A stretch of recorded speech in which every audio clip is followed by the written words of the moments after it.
I want you to warmly welcome for the first time the Executive Director of the Committee on Clergy, Consecrated Life, and Vocation, Father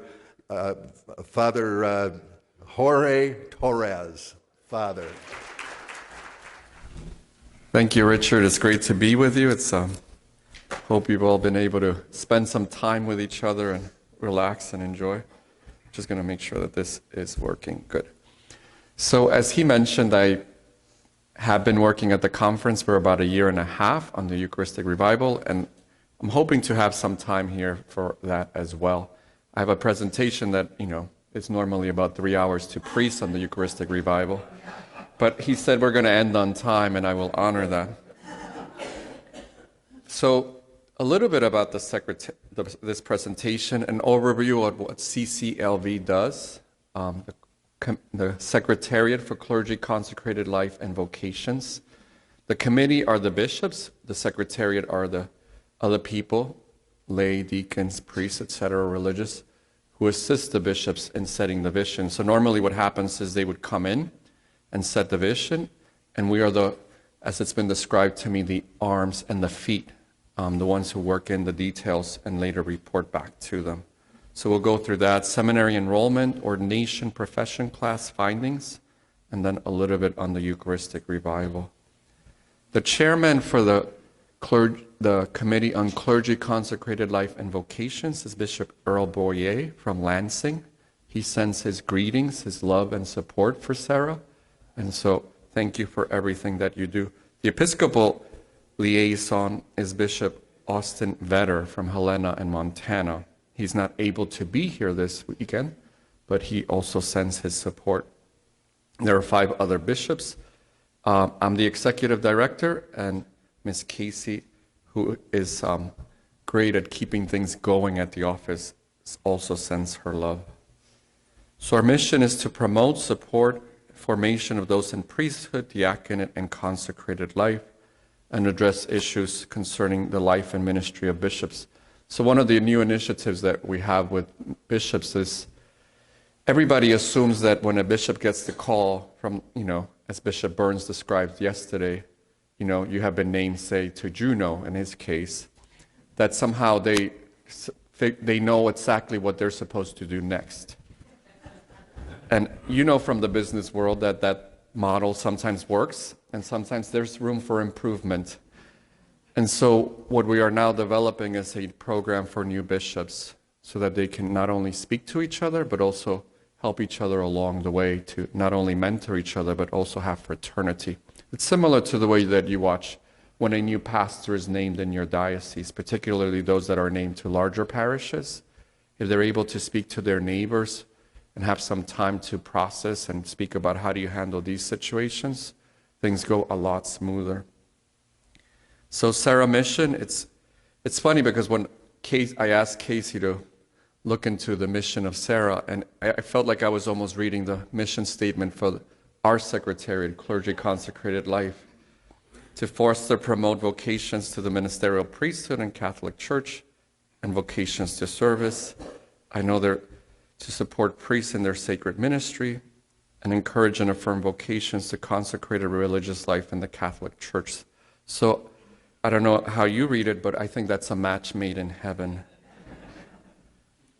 So some of the recent projects and priorities, I don't know if Father Luke Ballman spoke about it last year, but the program for priestly formation was released and has been implemented, and it has been promulgated. Promulgated means that it became law, particular law for the dioceses of the United States. It was a process that lasted about 7 to 8 years. I was in the original committee and the rewrite, and so to see it finally done has been an incredible work of love that he, Father Hanley, and the committee members and many people who work in formation, they have been working on it for a long time. 2 of the major changes that have gone on in the program for priestly formation is on benchmarks. So it itemizes so that the seminary knows these are some of the things that a seminarian should be able to do by the time they finish college seminary. These are some of the things that a deacon should be able to do. A lot of times this was done before by seminaries, but now the bishops as a whole are setting the bar, in a sense, if you will. Two major takeaways that are good for you to know, you may have heard about them from your local vocation director or seminaries. Propedeutic stage. So, when a gentleman enters formation, a lot of times he goes into a college seminary, he may go into a theology, depending on the various academic reality that he comes from. And he's asked to, be a sacristan. He's asked to make sure that he cleans the tables after dinner, if that's his house job. He's asked to have a pastoral role at the local, whether it's a college campus or whether it's, the hospital, etc. He's asked to be at morning and evening per mass. And so, in that hustle and bustle of daily life in seminary, because I know when you visit, it's funny, when I was in seminary, people would visit and they're like, oh, it's so peaceful here. And, it was great. We would appreciate the beauty of the property, the beauty of the chapel. But we would also have to go back and then make sure that we had that 11-page paper done by the morning, Because at 7 a.m. the professor wanted it under his door. I guess I'm aging myself by saying those things, dating myself. Nowadays they're sending them via email. All of those things are new, and compared to when I was there. So propedeutic stage, to summarize it, it's a time when the seminarian is a part of the formation program, but with 9 academic credits at most, with a greater emphasis on getting to know the charisms, the graces, the gifts of his own particular diocese, and to get to know priesthood in a unique way, so that he can make a decision maybe after 1 year or after 2 years, he or the diocese, etc., is this really for me or not? Should I be investing more time, 5, 7 years, of my life more into this or not? And so if you think about it as, by the time that propedeutic year or phase ends, because we're also moving away from terms like that, from year to phases, that then it would be an engagement. And then when the seminarian goes into philosophy, he's going to be walking in saying, I genuinely feel that God is calling me. My diocese is telling me that they feel I have the gifts for it. From here on, I'm no longer going to be asking, am I called or not? It's, what am I going to do to grow into this person? So you think of it almost as an engagement. And we all know that it's not all engagements work, but it's something so that there's a maturity in the relationship, a formal relationship. The vocational synthesis stage is on the other side. So sometimes when a priest is ordained, we've all been to ordinations, hopefully. If not, you should go. He's put in a parish. And sometimes what happens is, I'm sure it doesn't happen in your diocese, but the newly ordained shows up and the pastor says to him, welcome, here are the keys. I'm going to be away for the next 4 weeks. And I'll be back. It's, and they tell you that it's a sign of trust. And you're grateful, and there's times when you want to say, don't trust me that much. And so the vocational synthesis stage is something to slow that process down, so that when the seminarian, now deacon, finishes the academic portion, the seminary portion, he is now brought to his diocese and spends time getting to know the presbyterate. He makes sure that he has a spiritual director, that he has a confessor. He finds the ways to develop his day off. Because, priests have a day off, but it's different when you are not having the day off with everybody else. And so that's a skill that a lot of times has been taken for granted. We make sure that he has a dentist, that he has a doctor, that maybe a gym membership, all of those various things. Yesterday I had to do some of the things for today's presentation, and I was at the gym and I didn't want to make John wait for me, so I came from the gym and he said, "I didn't recognize you." And I can assure you that if I could delegate exercise to my assistant, I would have done it years ago. And so this is a stage where it's basically the only 3 sacraments that the deacon will not be able to celebrate are confessions, anointing of the sick, and Mass. So he's going to be able to do burials, he's going to be able to do weddings, he's going to be able to celebrate baptisms. And this is a time to get everything grounded, to settle things together. It's almost like when you're preparing your wedding and you were choosing where are we going to live. That was a dialogue, that was a process.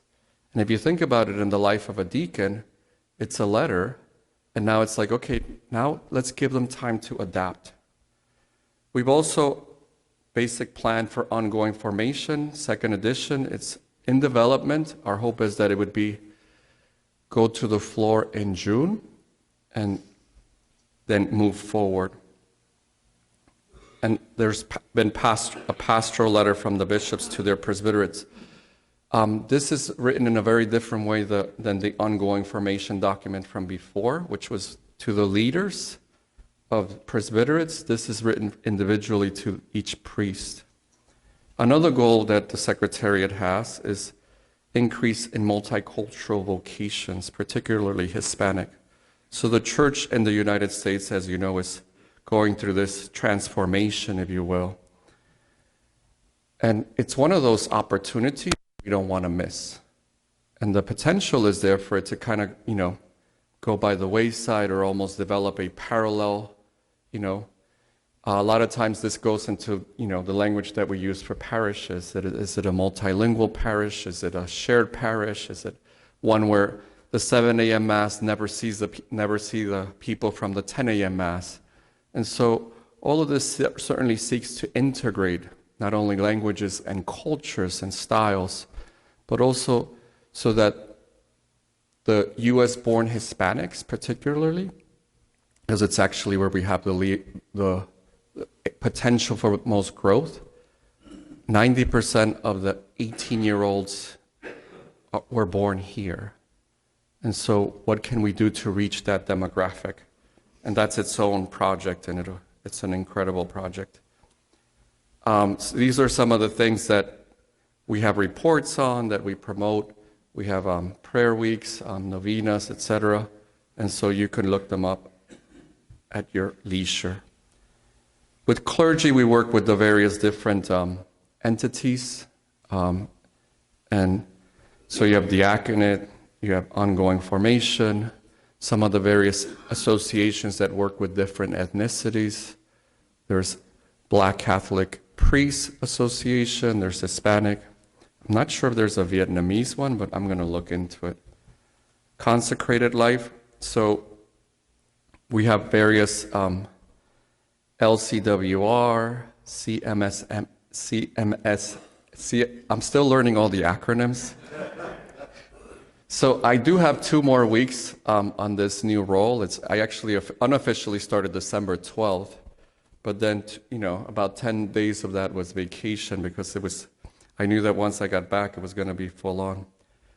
So, United States Association of Consecrated Virgins. I just met with the leader. She is at St. Brendan's in Westchester in Miami, actually. And, a lot of beautiful people who are seeking to consecrate their life to the Lord. United States Conference of Secular Institutes. So, as you know, after Vatican II, there was an opening in the church for how will the lay person serve, and serve in so many different ways. Not necessarily going into the sacristy, but to be the leaven of the world. In priestly formation, those who are studying to become priests, we have the National Association of College Seminaries, the National Association of Catholic Theological Schools, the Institute for Priestly Formation, and so many different religious communities and people who offer their various specialties We heard yesterday from a new institute that is starting up that is seeking to develop a website on preaching, and so she's going to give me feedback after this. She said she was going to do what, 5 positive things and then 1 negative? I heard that. On vocations, Serra International is a great collaborator. NCDBD was already mentioned, and RVC is part of the religious branch, if you will, for male, female, monks, brothers, priests, friars, etc. Seminary enrollment trends as of July 2022. So these are surveys, CARIS studies out of Georgetown. And as you could see in the 1970s, we were at our peak. Right now we're kind of, leveling off of those who enter. Some people have asked me what happened in the 70s that would have driven people to the seminary. And I think you know the answer. There isn't an atheist in the foxhole. And so everybody all of a sudden said, I need a religious exemption. Something happens when people go through turmoil, and I'll speak a little bit more about that later on. We seek God further. And so at this stage, this is where we are, a little bit over 2,000 on the Theologate, and I'll get more into the details on the next one.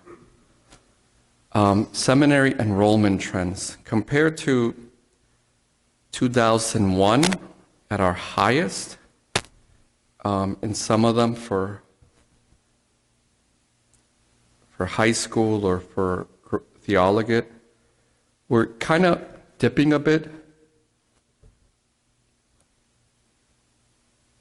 We're all feeling that, saying, okay, we are watching the Catholic population in the United States continue to grow. And it's something for us to pay attention to. Some of the reasons could be COVID, it could be financial situations, existing academic debt, and each diocese kind of develops the program as to what to do. So as I was looking at the website, Serra now more than ever, when I get the emails from Greg, that's one of the logos, Bishop Burns has spoken about how you're needed now more than ever. It's true. A dip is not necessarily a bad news, but it's something to keep an eye on.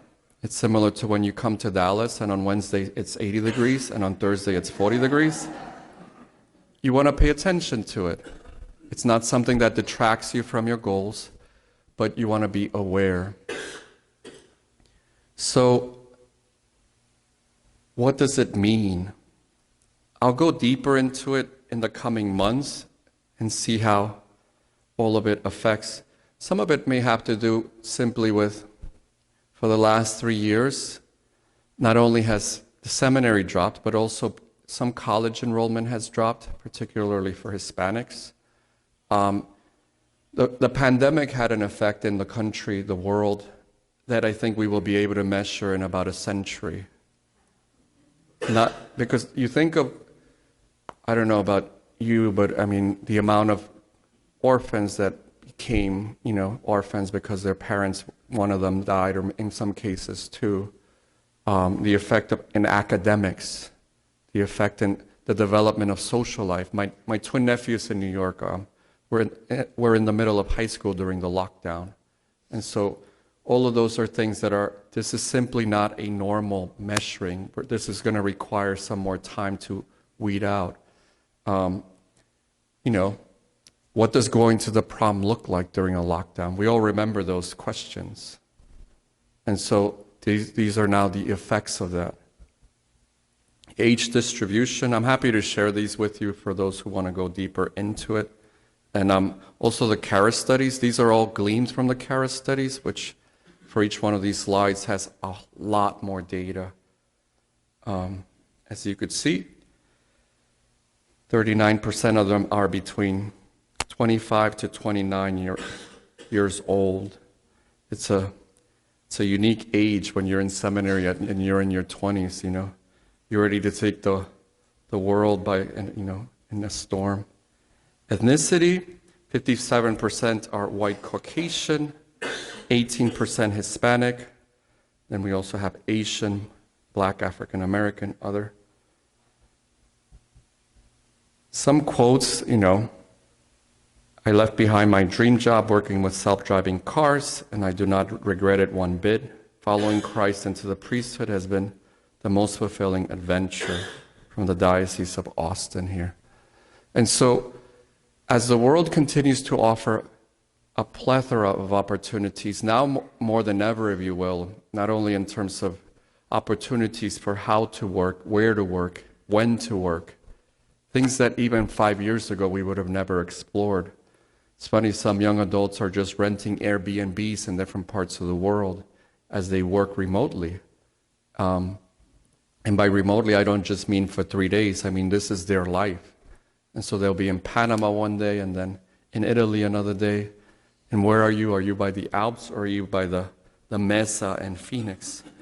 And so we're looking at a world that has expanded not only choices, decisions, but also responsibility for the person making those choices in ways that we had yet to imagine even 5 years ago.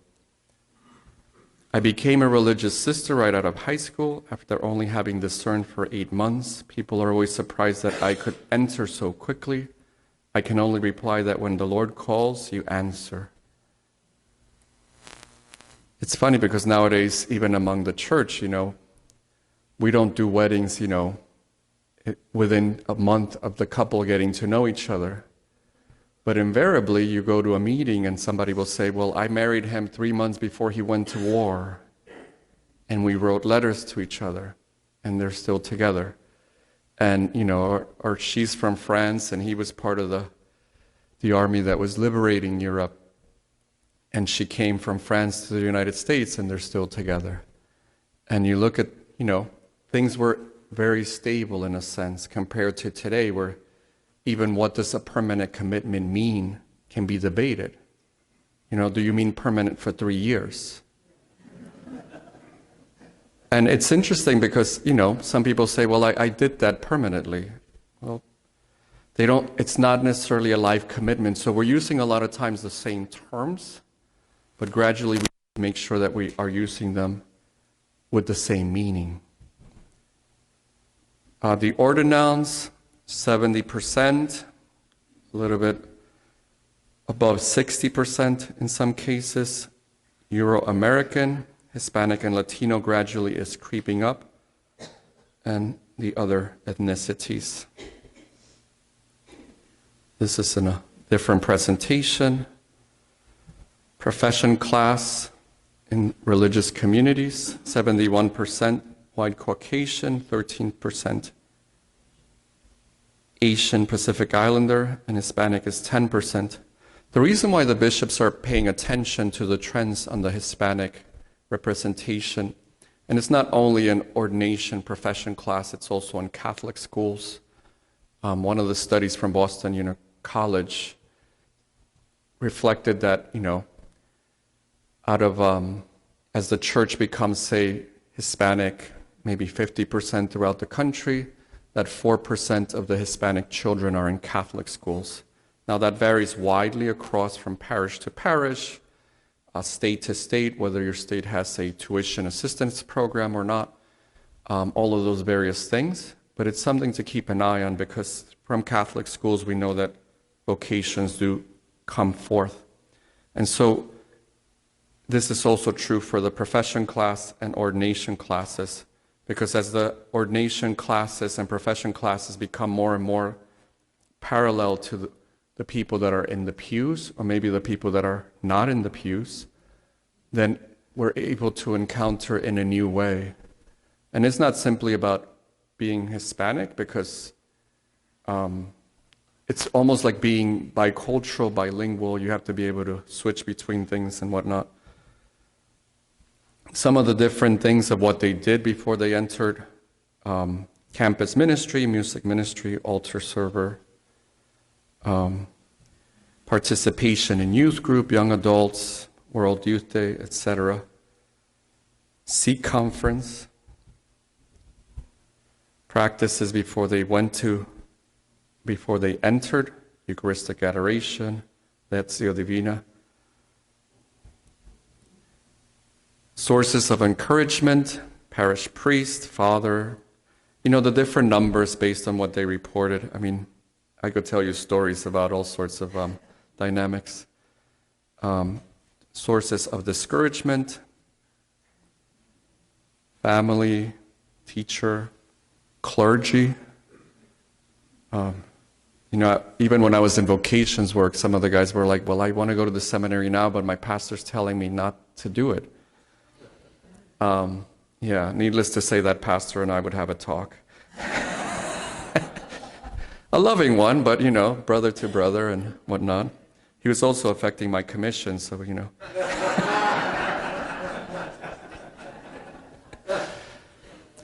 So, that's a little bit on those numbers. I'm debating based on time how much to share with you on the revival. The revival is a 3-year initiative. Last Corpus Christi began the diocesan year. The diocesan year seeks to strengthen the way that the people like Serra, who are so devoted to the faith, who are so devoted to that you're concerned about vocations, to respond. And then Corpus Christi of this coming year will be the parish year. During the parish year, there will be small group development. There'll be different movements that tap into campus ministry, whether it's prison ministry, wherever people encounter the Lord. And that'll be the place where people can go deeper. And then the third year will be a focus of missionary sending, to invite people to maybe invite that cousin that hasn't been to church to go out to the neighborhood perhaps. And a lot of it will be based on the foundation that people have set during the parish year. And so that's a 30,000-foot view on the revival. I wanted to stay a little bit more on vocations on purpose, because this is Jan Taranowski. Does he look like one of your relatives? He's a great guy. Jan, his father had great dreams for him. He wanted him to be an accountant. Some people think that's funny. Think you figure out taxes for people and, make sure that everything is right so you don't get taken to tax jail. But then as he was studying, etc., he became ill, couldn't continue with the studies or couldn't continue with the profession. I've been reading more about him lately. And so he came back and worked in his dad's tailor shop. His health strengthened and started to get involved in the parish.